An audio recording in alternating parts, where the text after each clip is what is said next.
Hello guys, क्या हो सबका सब। उम्मीद करो सब बढ़िया हो सी। और आज को जो वीडियो बनने जा रहे हैं अभी को टॉपिक तो थाना पता हो ही सी। आज वसंत पंचमी है तो भी के ऊपर मैं वीडियो बनाने जा रहा हूँ। कई दिन हुआ मेरे वीडियो नहीं आ रहा, बहुत कम आ रही।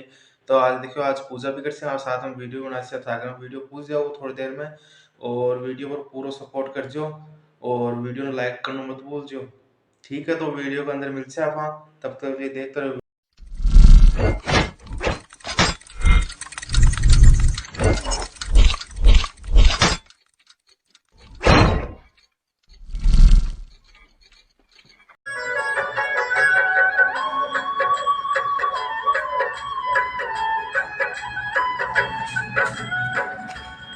सरस्वत्यै नमो नमः। ओम वरप्रदाय नमो नमः। ओम महाभद्राय नमो नमः। ओम महामायाय नमो नमः। प्रेम से बोलिए सरस्वती माता की जय।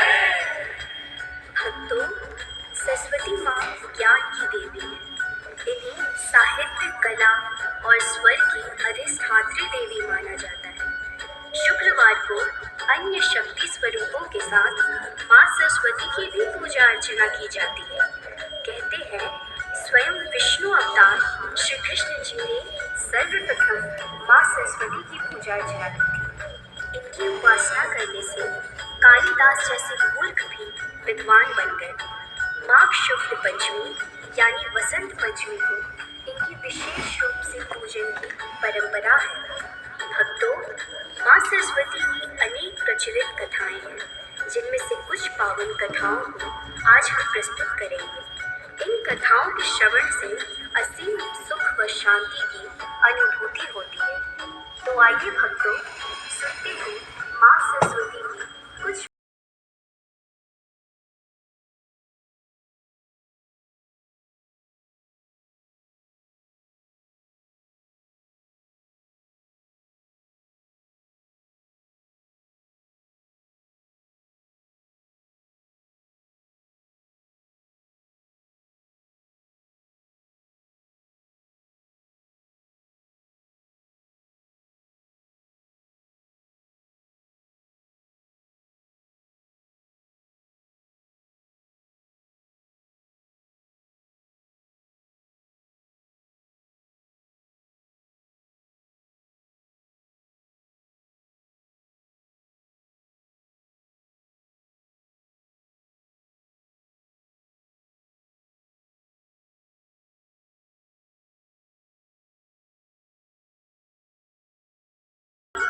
भगवान विष्णु की आज्ञा से ब्रह्मा जी ने मनुष्य, पशु, पक्षी, पेड़ पौधे, पहाड़, नदी, झरने आदि समस्त चराचर जगत की रचना की, परंतु वह अपनी सृजना से संतुष्ट नहीं थे।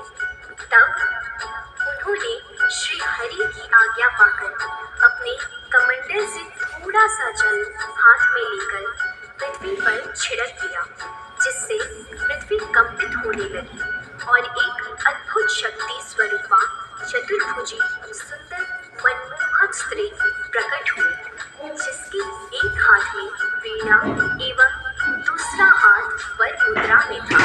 वहीं अन्य दोनों हाथों में पुस्तक व माला थी।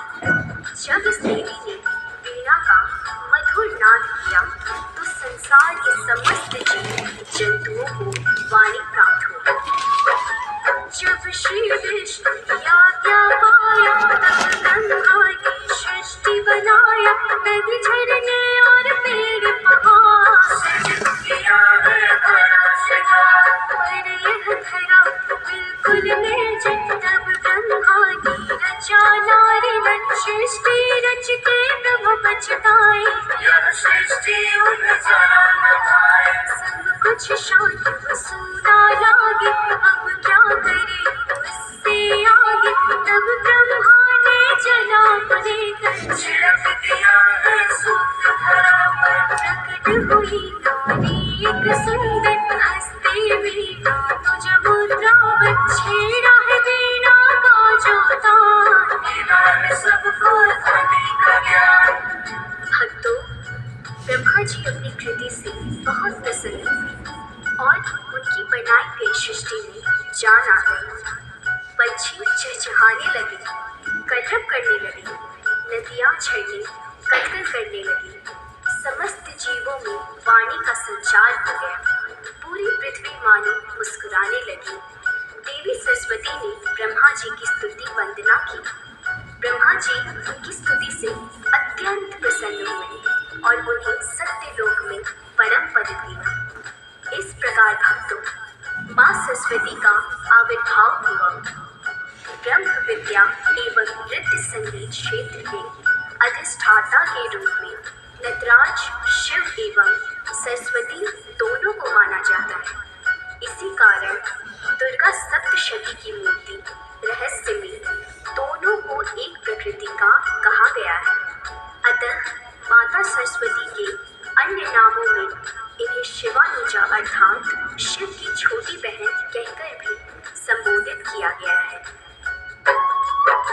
श्वेत कमल पर मैया विराजे, हाथ में वीणा साजे, अन्य हस्त पुस्तक और माला, सब जीवों में वाणी डाला। मान किया आका वंदन, स्तुति करके किया अभिनंदन, दिया ब्रह्मा ने सरस्वती नाम, सत्यलोक है माँ का धाम। माँ देती कला स्वर ज्ञान, मूर्ख विजय से बने विद्वान, जो माँ का निसदन कर पार, उनको मिलता माँ का साथ। ब्रह्म विद्या देने वाली, आही काली आही कराली, जिन पे होती है माता सहाय, लक्ष्मी के उन पे कृपा बरसाए।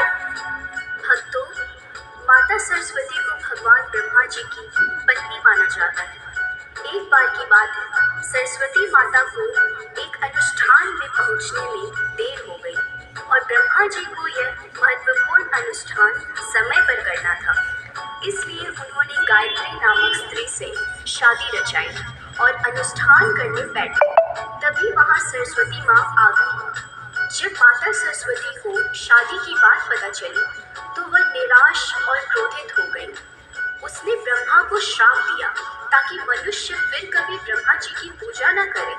हिंदू धर्म में पाई जाने वाली अधिकांश परंपराओं का यही मामला है।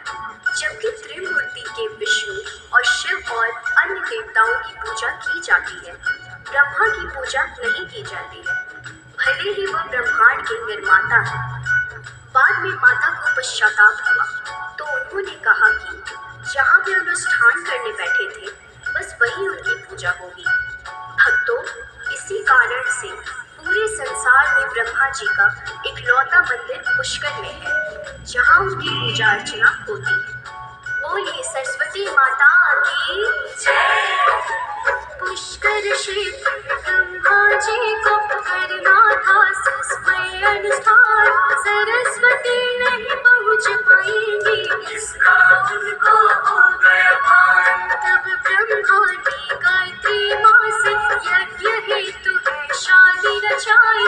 पता चला जब शारदा माँ को क्रोधाग्नि से वो फैलाई, दिया शाप फिर ब्रह्मा जी को, होगी नहीं अब कहीं भी पूजा। सुनो हे ब्रह्मा मंदिर आपका, पुष्कर छोड़ना होगा दूजा। इसीलिए संपूर्ण जगत में एक ही मंदिर का है वर्णन, पुष्कर ही बस एक जगह है जहाँ होता है ब्रह्मा पूजन।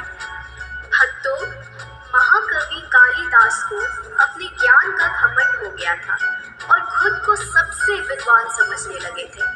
एक दिन वे यात्रा कर रहे थे तो रास्ते में उन्हें प्यास लगी। उन्हें एक कुआं दिखाई दिया। कुएं पर एक महिला पानी भर रही थी। कालिदास ने उस महिला से पीने के लिए पानी मांगा। महिला ने कहा कि पहले अपना परिचय दीजिए, उसके बाद मैं आपको पानी दूंगी। कालिदास अपने ज्ञान के घमंड में डूबे हुए थे। उन्होंने खुद नाम न बताए हुए कहा कि मैं एक मेहमान हूँ। महिला ने कहा कि ये तो सही नहीं है, संसार में दो ही मेहमान हैं, एक धन और दूसरा यौवन। ज्ञान की ये बात सुनकर कालिदास हैरान हो गए। उन्होंने कहा कि मैं सहनशील हूँ। महिला बोली कि ये भी सही उत्तर नहीं है। इस संसार में सिर्फ दो ही सहनशील है। पहली धरती है जो हमारा बोझ उठाती है, दूसरे सहनशील पेड़ हैं जो पत्थर मारने पर भी फल नहीं देते। कालिदास को समझ आ गया कि ये महिला कोई विद्वान है। उन्होंने कहा कि मैं हठी हूँ। महिला बोली कि आप फिर गलत बात कह रहे हैं। संसार में हठी भी दो ही है, नाखून और बाल।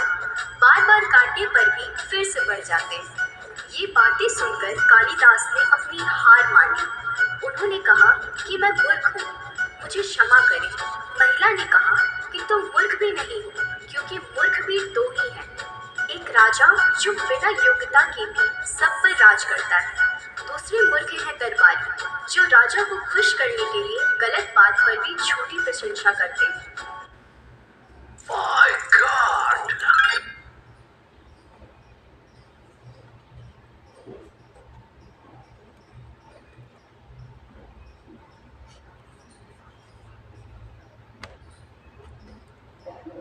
इस बात के बाद कालिदास महिला के पैरों में गिर पड़े। तभी महिला ने कहा कि उठो पुत्र। कालिदास ने ऊपर देखा तो वहां माँ सरस्वती खड़ी थी। देवी सरस्वती ने कालिदास को सीख दी कि तुम्हें अपने ज्ञान का घमंड हो गया था और मेरे भक्तों को इस बुराई से बचना चाहिए, इसलिए मैंने तुम्हारा घमंड तोड़ा है। कालिदास ने देवी सरस्वती से क्षमा मांगी और संकल्प लिया कि अब से वे कभी भी घमंड नहीं करेंगे। बोलिए भक्तों, सरस्वती माता की जय। एक समय की बात है भक्तों, कालिदास थे कवि महान। उनको ज्ञान का हुआ घमंड, खुद को समझ सबसे बेकार। एक दिन कर रहे थे यात्रा, रास्ते में लगी उनको प्यास। देखा कोई बचो महिला को, आ गए झट से उनके पास। कहा हिमाती पानी पिला दो, अद्भुत कंठ तृप्त करा दो। कहा महिला ने परिचय दीजिए, उसके बाद ही पानी दीजिए। जीत न पाए करके शास्त्रार्थ, फीका पड़ गया उनका ज्ञान। हाथ जोड़ कर मांगी क्षमा, फिर जब हुआ उनको माँ का भार। इसीलिए भक्तों, कभी घमंड नहीं करना चाहिए। भक्तों, वसंत ऋतु में मानव तो क्या, पशु पक्षी तक उल्लास भरने लगते हैं। यूं तो माघ का पूरा मास ही उत्साह देने वाला होता है, पर वसंत पंचमी का पर्व हमारे लिए कुछ खास महत्व रखता है। इस दिन माँ शारदे की पूजा कर उनसे ज्ञानवान विद्यावान होने की कामना की जाती है। वही कलाकारों में इस दिन का विशेष महत्व है। कवि, लेखक, गायक, वादक, नाटककार, नृत्यकार अपने उपकरणों की पूजा के साथ माँ सरस्वती की वंदना करते हैं। बोलिए भक्तों, सरस्वती माता की जय। सरस्वती कहते बागेश्वरी, देती स्वर कला विद्यादान। सरस्वती के जो भक्त हैं होते, उनको मिलता यश सम्मान। सरस्वती है संगीत के जननी, बिना इसका है पहचान। हंस की करती है ये सवारी, माता की महिमा है महान। सरस्वती है वेदों की दात्री, शास्त्र वेदिका करते बखान। सारे कामना पूर्ण हो जाती, जो करते माता का ध्यान। ओम श्री सरस्वती नमः, माता का यही मूल है मंत्र। होते उन पे विशेष कृपा, जो घर में रखते सरस्वती अंदर। ऋग्वेद में देवी सरस्वती को